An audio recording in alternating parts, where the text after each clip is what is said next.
안녕하십니까 여러분. 아, 저는 오늘 말씀을 전하러 왔는데 말씀을 잘 전해야 되겠다라는 게 아니라 그냥 말씀을 전할 수 있는 것만으로 감사하자라는 생각을 해서 아주 우리 저의 부담을 확 줄여주는 아주 그런 웰컴이어가지고 너무 감사하다는 말씀을 드리고 싶습니다. 자, 우리가 요즘에 예수님과 함께 가난한 사람과 예수님과 가난한 사람들, 예수님과 가난한 사람들이라는 주제로 같이 말씀을 나누고 있는데 개인적으로 공부를 계속 하면 할수록 저에게 개인적으로 많이 도움이 되고 있어서 좀 감사하다는 생각을 하게 됩니다. 좀 많이 접할 수 있는 주제, 자주 접하는 주제는 아닌데 좀 저 주제를 근 한 두 달간 계속해서 공부를 하면서 전하는 저도 더 많이 생각을 하게 되고 또 여러분들도 이런 부분에서 좀 생각을 더 많이 가져갈 수 있지 않을까 생각을 하게 됩니다. 뭐 내용들이 이 내용이 가장 중요하다고 저는 생각을 합니다. 우리가 이 영적인 삶을 살아갈 때에 이 균형을 맞춰가는 부분이 가장 중요하기 때문에 이 균형을 맞추는 게 얼마나 중요한가 생각을 하고요. 오늘은 예수님의 꿈과 세상의 꿈. 원래 제목은 예수님의 꿈입니까? 아메리칸 드림입니까? 라는 책의 제목인데 좀 바꿔봤습니다. 우리는 아메리카 사는 사람이 아니라 한국에 살기 때문에 예수님의 꿈입니까? 세상의 꿈입니까? 라는 주제로 같이 말씀을 나누고자 합니다. 질문하면서 시작하겠습니다. 질문은 이겁니다. 하나님이 원하시는 삶은 어떤 삶일까? 하나님이 원하시는 삶은 어떤 삶일까? 두 번째는 예수님을 따르는 삶은 어떤 삶일까? 한번 여러분 스스로에게 질문 한번 던져보시기 바랍니다. 내가 예수님을 따라 살아가는데 예수님을 따라가는 삶은 어떤 삶일까? 또 하나님은 우리가 어떠한 삶을 살기를 원하실까? 첫 번째 질문에 대한 답은 뭘까요? 예수님입니다. 그죠? 예수님이 어떻게 살았는지를 보면은 하나님이 원하시는 삶이 무엇인지를 우리가 알 수 있을 거라서 생각을 합니다. 여러분 예수님의 삶은 어땠을 것 같아요?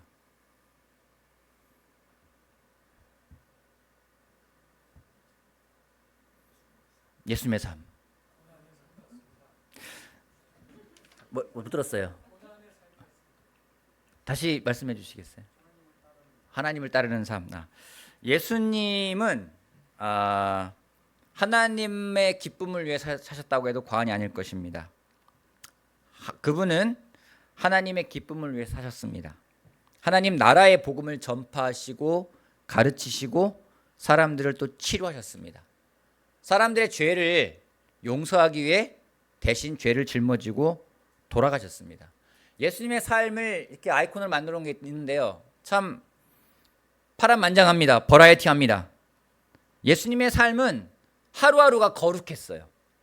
그 얘기는 뭔지 하루하루가 매번 구별되어지고 어제와 다른 특별한 삶을 매일매일 살았다는 겁니다. 병자를 고치시기도 하고 말씀을 선포하시기도 하고 그 말씀이 너무 확신이 깊어서 듣는 사람들이 정말 그 권위스러움에 압도당하기도 하고 보리떡 5개와 물고기 2마리로 5천 명이 넘는 사람을 먹이시기도 하고 풍랑 속 바다를 거니시기도 하고 그 바다를 고요하게 만드시기도 하고 매일매일 정말 모험과 같은 그런 삶을 살지 않았나 생각을 합니다. 근데 저러한 삶 가운데 예수님이 분주하다? 예수님이 정신이 없어 보인다? 그런 생각은 별로 안 들어요. 여러분 성경 읽으면서 야 예수님 바빠가 정신 하나도 없었겠네 이런 생각 드십니까? 아니죠. 왜 예수님은 저런 많은 삶 가운데도 그가 부산하거나 분주하지 않았는지 그분은 무엇보다 목적이 분명한 삶을 사셨습니다. 우리가 예수님을 따라가는 삶을 살고자 한다면 우리가 살아가는 삶의 목적이 분명한 사람이 될 수 있을 것입니다. 왜냐하면 예수님은 삶의 목적이 분명하셨기 때문입니다. 이런 질문 하나 던지고 싶습니다. 이게 이제 시작하는 질문입니다. 오늘 나의 삶의 목적은 무엇인가? 다시 바꿔 말하면 여러분의 꿈은 어떤 꿈을 꾸고 계십니까? 좀 더 질문을 바꾼다면 여러분들은 예수님을 따라 살아가는 제자로서 예수님이 꾸셨던 그 꿈을 오늘도 꾸고 계십니까? 라고 질문을 던지고 싶습니다. 이 질문에 대한 답은 여러분이 이 말씀을 다 듣고 난 다음에 스스로에게 답을 할 수 있을 거라 생각을 합니다. 여러분, 예수님의 꿈을 따라 살겠다, 예수님의 제자가 되겠다, 예수님처럼 살고 싶다, 우리가 그런 결정을 하고 세례를 받고 또 제자로 살아가고 있습니다. 우리가 예수님을 따라간다는 것은 그분이 가졌던 그 꿈을 오늘도 우리가 계속 이뤄가고 있다라는 것입니다. 근데 예수님의 꿈을 따라가는 데는요, 대가가 필요했어요. 그래서 예수님이 항상 자기의 꿈을 따라하고자 하는 사람들에게 대가를 말씀을 하셨습니다. 우리가 잘 아는 세 가지 비유가 있는데, 세 가지 이야기가 있는데, 첫 번째 이야기는 이겁니다. 누가복음 9장 57절 58절 말씀. 그들이 길을 가고 있는데 어떤 사람이 예수께 말하였다. 나는 선생님이 가시는 곳이면 어디든지 따라가겠습니다. 예수께서 그에게 말씀하셨다. 여우도 굴이 있고 하늘을 나는 새도 보금자리가 있으나 인자는 머리 둘 곳이 없다. 여러분, 누군가 여러분에게 와가지고 저는 예수님의 제자가 되고 싶습니다, 예수님이 원하는 곳은 제가 어디든 가겠습니다, 예수님이 하라는 건 제가 무엇이든지 하겠습니다, 그런 이야기를 하는 사람이 있다면 여러분은 뭐라고 반응하시겠습니까? 그 사람에게 뭐라고 반응하시겠어요? 야, 그거 안 돼, 그러지 마, 이럴 거예요? 야, 좀 더 생각해봐, 이러지 않을 겁니다. 많이 기뻐할 거고요, 격려할 거고 환영할 겁니다. 어려움이 있을 수 있겠지만 그가 그 길을 잘 갈 수 있게끔 격려할 거예요. 근데 예수님은 뭐라고 하는지, 여우도 굴이 있다, 하늘을 나는 새도 보금자리가 있다, 근데 오늘 밤 나는 내가 어디서 자야 할지 모르겠다, 너희가 나를 따른다면은 너희도 그런 삶을 살 준비가 되어 있어야 한다, 뭐 이런 말씀인 거예요. 여러분, 따라오라는 얘기가 따라오지 말라는 얘기예요. 따라오겠다는 사람한테, 어디든지 가겠다는 사람한테 예수님이 이런 말씀하시는 건 정말 이게 따라오란 얘기야, 따라오지 말란 얘기야, 생각을 하게 될 것 같아요. 한 가지 확실한 건 뭔지, 제가 지난번에 말했지만 예수님을 따르는 삶은 물질적인 어떤 번영을 누리는 삶은 아니라는 것을 예수님은 분명하게 말씀을 하고 계십니다. 두 번째 사람이요, 또 예수께서 다른 사람에게 나를 따라오너라, 이번엔 따라오라고 하셨어요. 하고 말씀하셨다. 그러나 그 사람이 말하였다. 주님, 내가 먼저 가서 아버지의 장례를 치르도록 허락하여 주십시오. 그러나 예수께서는 그에게 말씀하셨다. 죽은 사람들을 장사하는 일은 죽은 사람들에게 맡겨두고 너는 가서 하나님의 나라를 전파하라. 아버지의 장례식을 치르고 따르겠다라는 사람에게 예수님은 단호하게 말씀을 하세요. 죽은 사람들의 장례는 죽은 사람들이 하게 하고 너는 날 따르라고 하는 거예요. 너 매정하게 느껴지지 않으세요? 혹시 이 질문, 이 구절에서 여러분들 막 질문이 생겨가지고 예수님 너무 인정 없다, 어떻게 저럴 수 있냐 라고 생각한 적 없으십니까? 저는 그런 적이 있어요. 찾아보면은 근데 예수님의 말씀에 되게 많은 부분들이 담겼음을 볼 수가 있습니다. 당시에 유대인들에게 죽은 사람들의 장례를 치른다는 것은 굉장히 중요한 일이었습니다. 가정적으로도 그렇고 종교적으로도 그렇고 사회적인 영역에서 굉장히 중요한 부분이었어요. 그래서 장례를 치른다라는 그것은 율법을 공부하는 일보다도, 성전에서 예배를 드리는 일보다도, 6월절에 제사를 지내는 일보다도, 할례보다도 더 우선권을 가졌어요. 그래서 보통은 죽은 시체를 만지지 말아야 되는데도 그런 사제들, 그런 제사장들도 그때 친척이 죽은 경우에는 예외를 둘 정도로 장례를 치르는 일은 굉장히 중요했습니다. 유대 사회에서 장례 풍토가 이만큼 중요한데 아버지의 장례를 나는 치르지 않고, 아버지 장례 치르지 않고 그 사람에게 나를 따르라라고 하는 것은 도저히 상상할 수가 없는 말이기도 합니다. 아마 아버지 장례를 치른 다음에 내가 지금 따라가겠다면은 뭐 우리는 그래, 시간 줄 테니까 그렇게 해라고 말할 수 있을 것 같아요. 예수님의 대답이 굉장히 냉정해 보입니다. 근데 여기에는 두 가지 견해가 있습니다. 첫 번째는요, 그 당시에 BC 1세기부터 AD 2세기까지 약 한 300년 동안에 유대인의 장례 문화는 죽으면은 그 사람을 당일날 동굴에다가 안치랍니다. 그리고 1년이 지나면은 그 뼈들을 다시 수거해서 유골함에 넣어서 가족묘에 다시 두 번째 장례를 치릅니다. 그럼 장례가 끝나는 거예요. 이 두 번째 장례가 끝나야지 재산도 상속을 받을 수가 있는 겁니다.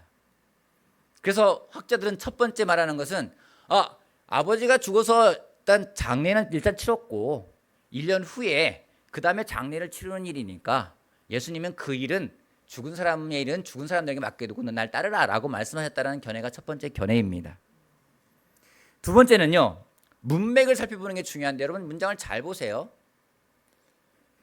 주님, 내가 먼저 가서 아버지의 장례를 치르도록 허락하여 주십시오 라는 문장을 보게 되면은 한 가지 우리가 알 수 있는, 또 유추할 수 있는 게 뭐냐면요, 아직 이 사람에게 그 아버지가 연로한 상태이지 죽어서 장례를 치르는 그런 일은 아닐 수 있다는 겁니다.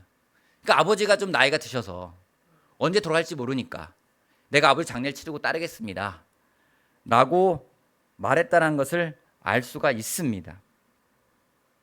그가 마음을 갖고 예수님을 따르려고 했지만은 시기적으로 아직 돌봐야 될 아버지가 있기 때문에, 자유롭지 못한 몸이기 때문에 아버지가 돌아가시면은 그렇게 하겠다라고 허락을 구하는 게 두 번째 견해입니다. 어떤 게 여러분들이 더 나오는지는 여러분들 둘 중에 하나 택하시면 됩니다.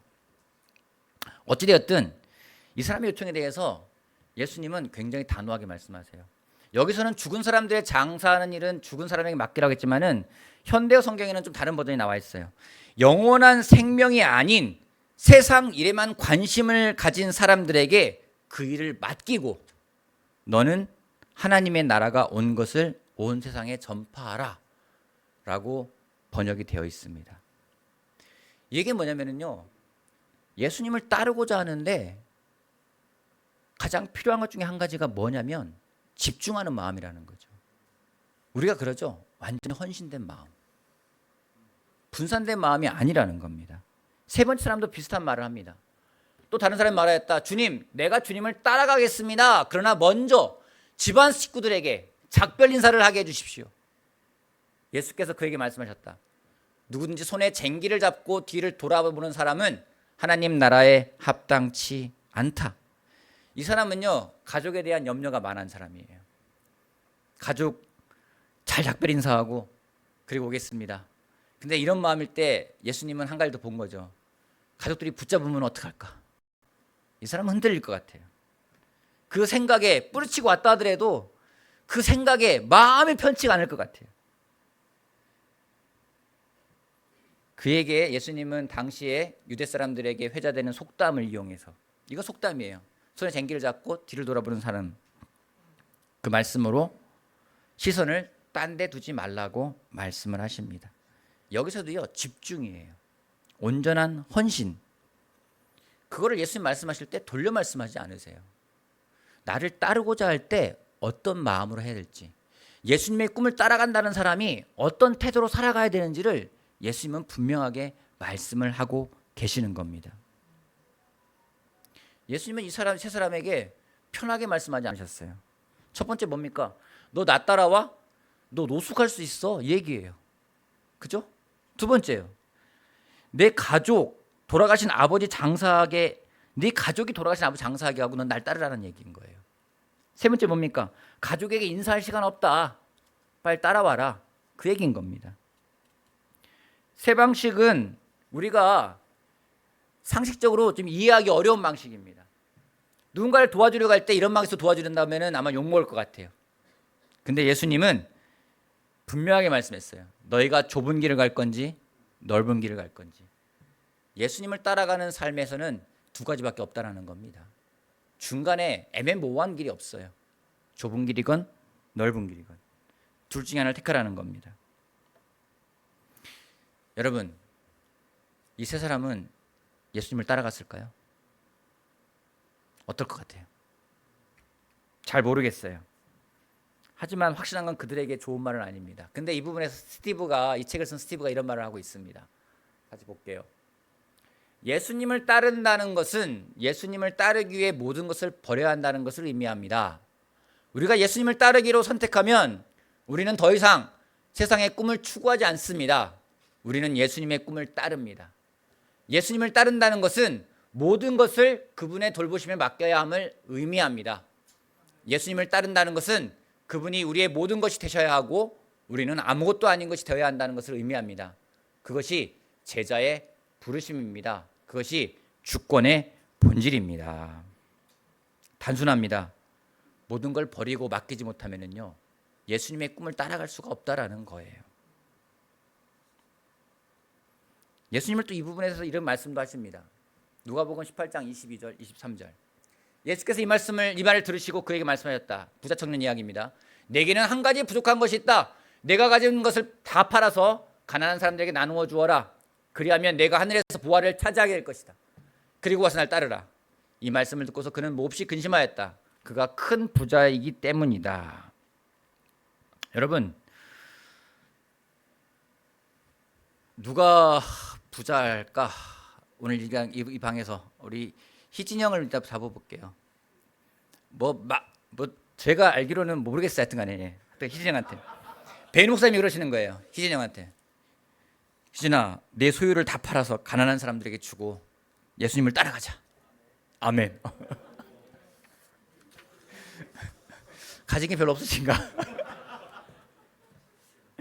여러분에게 누군가 이런 말 하나 해봅시다. 아주 여러분이 생각할 때 영적이고 놀라운 사람인데 딱 만나가지고 네가 가진 걸 다 팔아서 가난한 사람 나눠주고 예수님을 따라가자 라고 말하면 여러분 어떡하시겠습니까? 여러분, 오늘 예수님이 여러분을 만난다면 여러분에게도 이와 똑같은 기대를 가지고 말씀을 하지 않으실까요? 이 부자 청년에게만 해당되는 말씀이었을까요? 사람들은 이 말을 좋아하지 않습니다. 그래서 이 말을 좋아하지 않기 때문에 이 말의 의미를 축소합니다. 어떤 식으로요? 야, 정말 다 팔란 얘기가 아니었어. 마음 떠보는 거였어. 그렇게 이야기하는 사람들이 있어요. 그냥 예수님이 그 부자 청년의 마음을 시험해 보려고, 부자 청년이 알겠습니다 했으면 예수님이 다 팔라고 안 했을 거야. 뭐 이런 얘기 한다라는 거예요. 성경 어디에도 예수님이 부자 청년의 마음을 시험했단 말 나오지가 않습니다. 그냥 액면 그대로예요. 예수님은 자신이 주님이시라는 것과 모든 일에 그분에게 순종해야 된다는 말씀을 부자 청년을 통해서 우리에게 도전하고 계시는 겁니다. 여러분, 이런 예수님, 아까 정말 말하는 거 보면 너무나 상처될 만한 말을 하지 않으십니까? 사랑이라는 거 별로 느껴지지 않을 정도로. 그리고 너무나 단호한 거예요. 왜 예수님은 이러한 모습으로 사람들에게 다가가셨을까요? 우리는 이런 예수님을 따르려고 할 때 때로는 이 부분을 왜곡시킬 때가 있습니다. 우리만의 예수님의 이미지를 만들 때가 있어요. 여러분, 예수님 하면 떠오르는 이미지 있습니까? 예수님 하면 떠오르는 이미지, 어떤 그림이나 사진, 아주 유행했던 그림과 사진이 있어요. 첫 번째 이거예요. 많이 보셨죠? 그죠? 이 그림이 언제 만들었냐면 1941년도 미국의 상업 미술가인 워너 셀먼이라는 사람이 만든 작품인 거예요. 이 그림이 얼마나 팔린지 아십니까? 이 그림이 5억 점 이상 팔렸대요. 엄청나게 팔린 거죠. 특별히 이 그림이 전쟁에 참전하는 군인들한테는요, 부적처럼 주어진 거예요. 예수님이 너와 함께 하실 거야. 막 주는 거예요. 그래서 우리나라에는 6.25 전쟁 때 미군들에 의해서 이 사진이 들어오게 된 겁니다. 그래서 그만큼 유명해지는 사진이에요. 근데 이 그림을 그린 사람이 이것만 그렸느냐? 그 다음에 반응이 좋으니까 후속 작품을 그립니다. 이런 그림들이에요. 내가 항해하는 예수님이 딱 뒤에 있고 양을 안고 있는 그림들, 아주 고상해요. 그죠? 양식인데 옷이 전혀 지저분하지가 않아요. 깨끗해요. 이것뿐만입니까? 영화에도 등장하는 예수님의 모습이 있습니다. 어떤 모습들이죠? 이런 모습들이에요. 이런 사진도 있고요. 이거 많이 봤죠? 내가 문 밖에서 두드리노니 막 하는 겁니다. 요한계시록에 나오는 말씀. 영화에 나오는 예수님들이에요. 왼쪽에 패션 오브 크라이스트, 이쪽에는 뭐 갓 오브 선인가? 그다음에 이쪽에는 뭐 더 지저스라는 그런 영화입니다. 여러분, 아까 그림, 이 등장하는 배우들 공통점 뭡니까? 첫 번째, 백인이에요. 두 번째, 눈이 아주 맑아요. 머리는 다 장발이에요. 아니면은 길거나. 네 번째 특징, 다 잘생겼어요. 그죠? 설교를 준비하다가 인터넷에 재밌는 글이 있더라고요. 내가 원하는 예수님이라는 뭐 시가 아닌 글이 있더라고요. 그래서 제가 옮겨봤어요. 좀 제 뒤에는 제가 붙인 것도 있는데, 내가 원하는 예수님은 잘생겨야 합니다. 내가 원하는 예수님은 멋있어야 합니다. 내가 원하는 예수님은 세련되어야 합니다. 내가 원하는 예수님은 품이 있어야 합니다. 내가 원하는 예수님은 힘이 세 보여야 합니다. 내가 원하는 예수님은 돈 많은 부자여야 합니다. 내가 원하는 예수님은 내가 무슨 짓을 하든 무조건 내 편이어야 합니다. 내가 원하는 예수님은 물질주의에 대해 신경 쓰지 않아야 합니다. 내가 원하는 예수님은 모든 소유를 내놓으라고 말씀하지 않아야 합니다. 예수님에다가요, 사람들은 교회를 집어넣기도 해요. 내가 다니는 교회는 잘생긴 사람들이 많아야 합니다. 내가 다니는 교회는 부자여야 된다. 나를 괴롭히지 말라. 그런 이야기를 할 때가 있습니다. 이런 예수님을 찾고 예수님을 따라가려는 풍조들도 있습니다. 근데 여러분, 성경에서 말하는 예수님의 모습은 어떻게 나오는지 아십니까? 예수님 모습에 대해서 딱 한 구절 나오고 있습니다. 이사야서 53장 2절입니다. 그는 주님 앞에서 마치 연한 순과 같이 마른 땅에서 나온 싹과 같이 자라서 그에게는 고운 모양이 없고 잘생기지 않았대요. 훌륭한 풍채도 없으며 몸짱도 아니에요. 우리가 보기에 흠모할 만한 아름다운 모습이 없다. 이게 성경에서 말하는 예수님의 모습이에요. 많은 분들이 보셨겠지만은 이 말씀을 근거로 해서 예수님이 활동하던 당시 1세기경 팔레스타인에서 유대인 남자로 추정되는 유골이 발견되었고, 그거를 컴퓨터 그래픽으로 만들어서 그 당시 1세기에 남자의, 예수님 또래 남자의 얼굴을 복원한 그림이 있어요. 보신 분 계실 겁니다. 어떤 그림인지 바로 이겁니다. 옆모습 이렇게 생겼어요. 여러분, 예수님이 이 모습이라면 어떨 것 같습니까? 비교해 볼까요? 이 모습과 이 모습. 여러분, 어떤 예수님을 따르고 싶습니까? 많은 사람이요, 베드로 맞죠? 알지 모르겠어요. 비슷하겠죠. 뭐 베드로인지 이게 뭐 마가인지 뭐 마태인지 모르겠어요. 많은 사람들이 성경이 말한 예수님이 아니라 그냥 내가 원하는 예수님을 따라가고 싶을 때가 많이 있어요. 저도 마찬가지예요. 콰이타임을 하면서 쭉 넘어가잖아요. 마태복음 후반부 가면은 십자가 나올 때쯤 되잖아요. 그러면 별로 원하지 않는데 좀 뭔가 아닌 것 같으면 꼭 이렇게만 해야 되나? 다른 거 없을까? 막 찾아보면은요, 때로는 이상한 주석에는요 그걸 막 바꾸는 게 있어요. 그거 꼭 그런 게 아니야 라고 바꾸는 게 있으면은 그래 막 위안 삼으려고 할 때가 있어요. 왠지 내 욕구를 만족시켜주고 내 욕망을 투영해서 만든 예수님, 그 예수님을 원할 때가 있습니다. 그래서 때로는 교회를 찾을 때도 그런 얘기잖아요. 이 교회는 나랑 안 맞아. 교회랑 맞추는 게 아니라 예수님과 맞춰야 되거든요. 근데 신앙의 코드, 여긴 내 스타일이 아니야. 스타일. 그래서 자기의 코드와 스타일을 충족시켜줄 수 있는 교회, 자기의 코드와 스타일을 충족시켜줄 수 있는 설교, 그런 교회를 찾아다니면서 자기의 생각을 합리화시키려는 경향이 있는 사람들도 있습니다. 하지만 내가 내 입맛에 맞게끔 만들어낸 예수님이 아니라 성경이 말하는 예수님을 알아야 하고 그 예수님을 따라가야 합니다. 예수님은 그렇게 세상과 갈등하며 예수님을 따라갈 건가? 가고 싶지만 세상이 너무나 좋아서 놓지 못하는 사람들, 그런 사람들에게 또 하신 말씀이 있으십니다. 마태복음 6장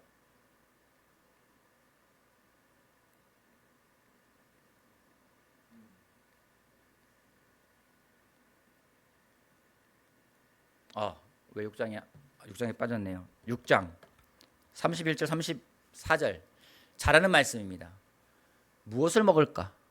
무엇을 마실까? 무엇을 입을까? 걱정하지 말래요. 그건 다 이방인들이 구하는 거라고. 너희는 먼저 하나님의 나라와 그의 의를 구하여라. 그리하면 이 모든 것을 너희에게 덤으로 주실 거라고 말씀을 하고 계십니다. 여러분, 이 말씀을 들었을 때 가장 격려받는 사람 누굴까요?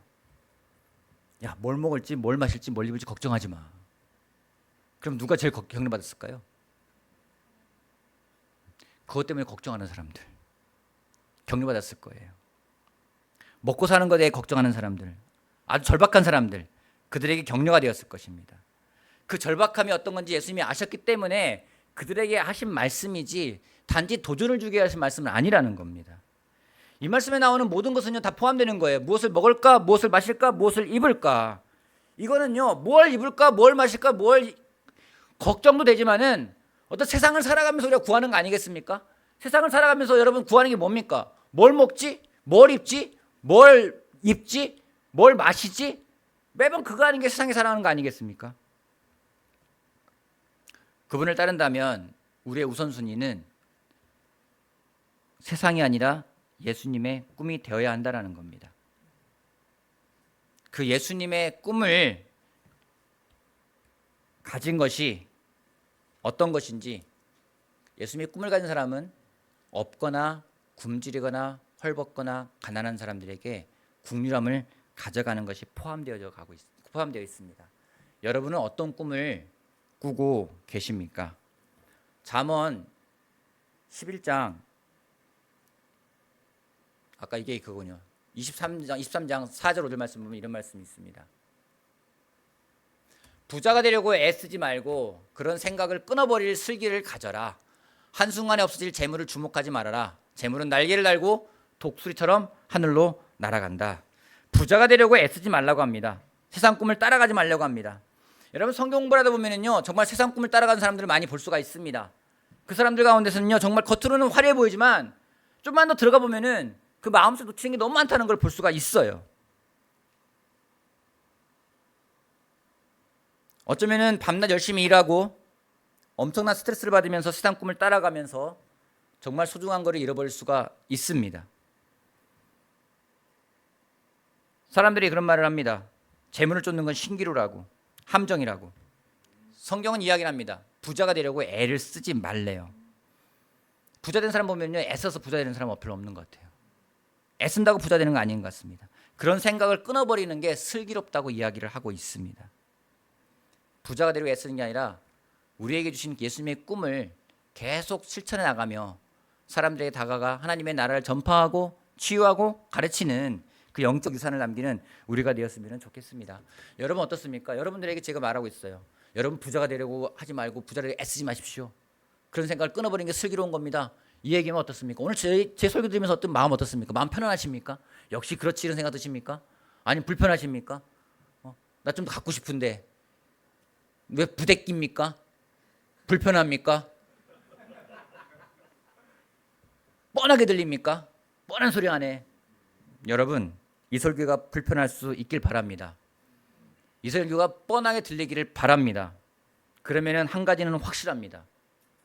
그런 사람은 아직 세상의 꿈을 쫓고 있다는 겁니다.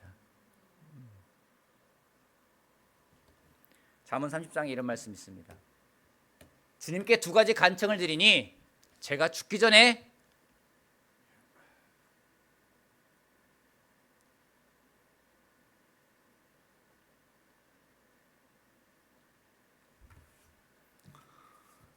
제가 제일 좋아하는 기도 내용이에요.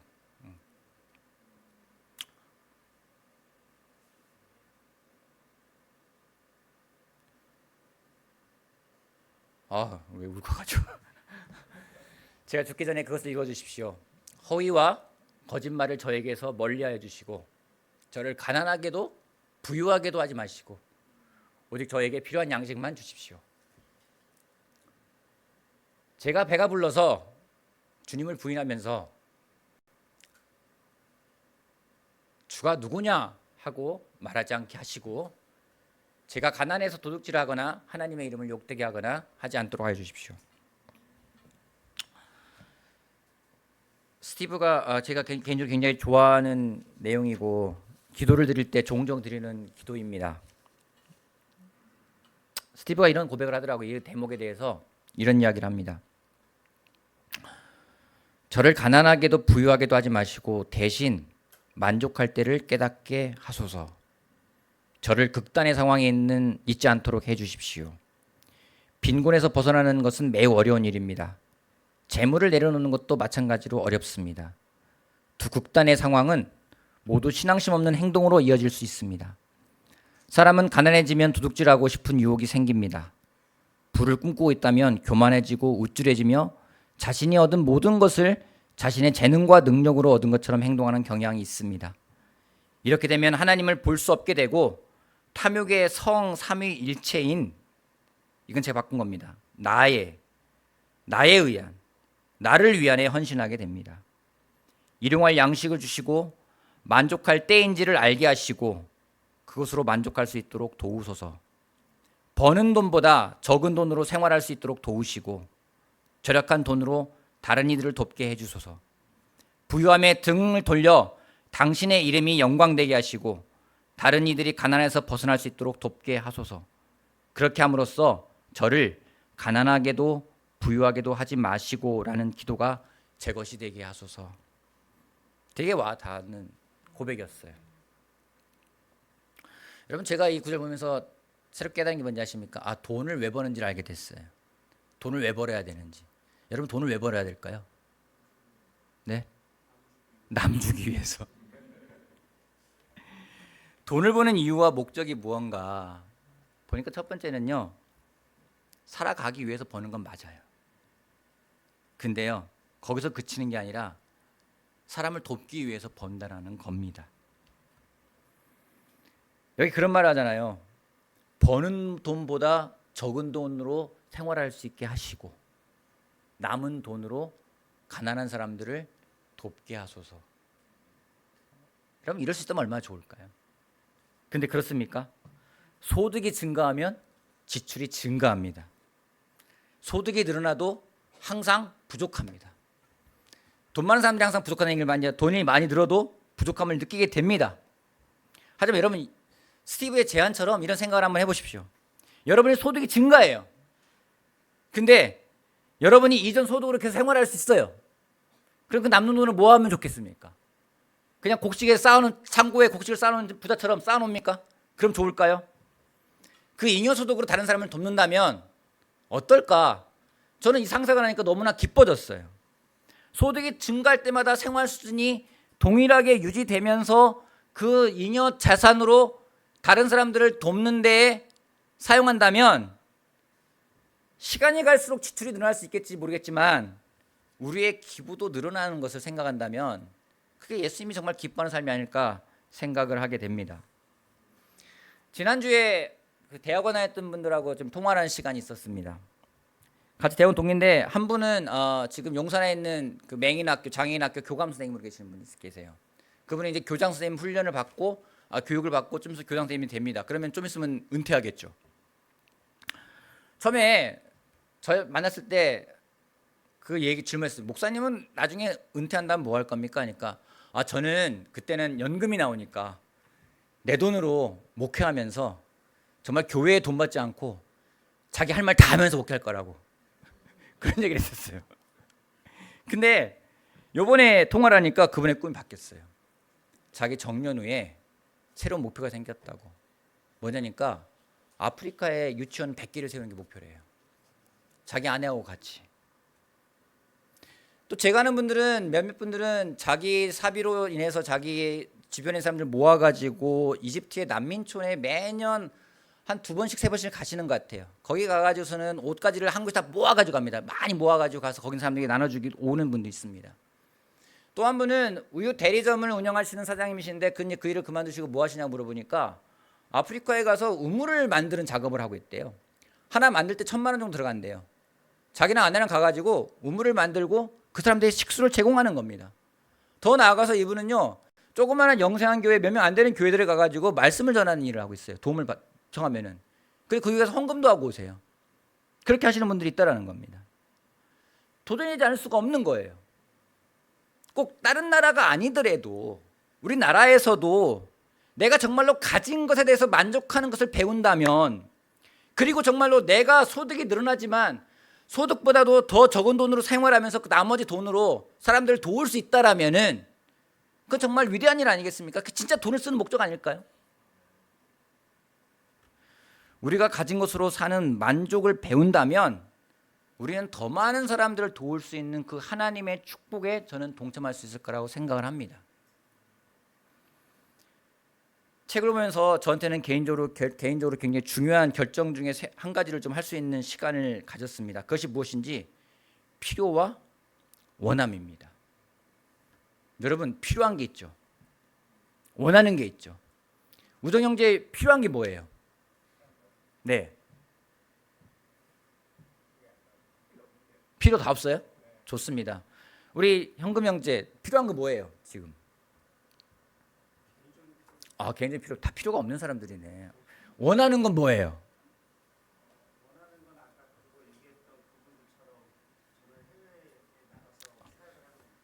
좋습니다. 왜 그러냐면 스티브가 이런 말 하더라고요. 굉장히 와닿았는데 필요와 원함 사이 어딘가에 탐욕에 대한 징후가 있다.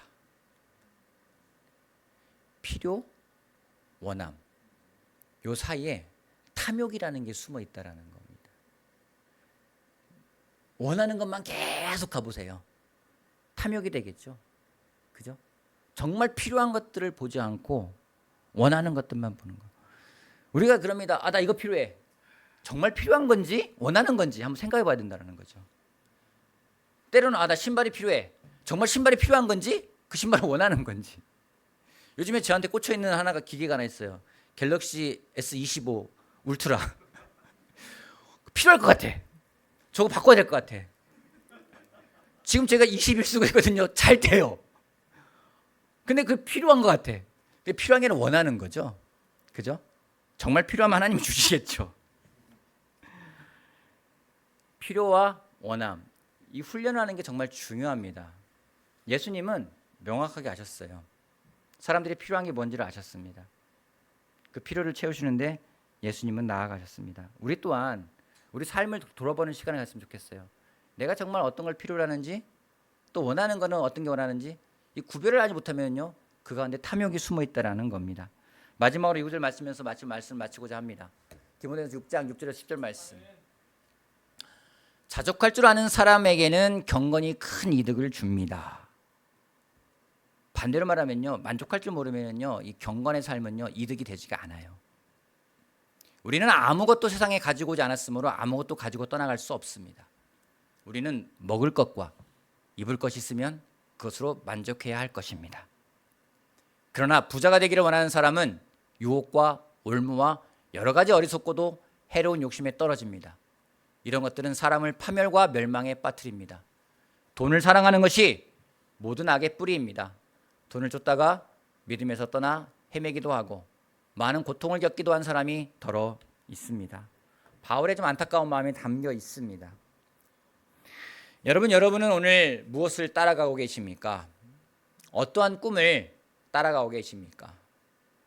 오늘 여러분의 이 설교가 여러분에게 불편하게 들리는 분이 있다면은 그분들에겐 제가 정말 좋은 설교를 한 것 같아요.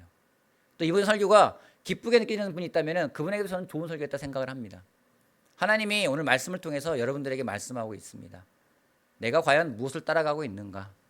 세상의 꿈을 따라가고 있는가? 하나님의 꿈을 따라가고 있는가?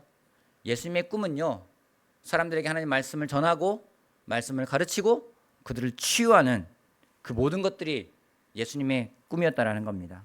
바라고 원하기는 세상의 꿈이 아니라 우리가 정말로 믿음으로 결정하고 예수님을 따르겠다고 했을 때 그 첫 마음, 그 첫사랑을 잃어버리지 않고 예수님의 꿈을 계속 따르고 내 주변에 예수님이 하셨듯이 가난한 사람들을 돌볼 수 있는 마음을 가져가는 여러분들이 되길 바라겠습니다. 기도하고 마치겠습니다.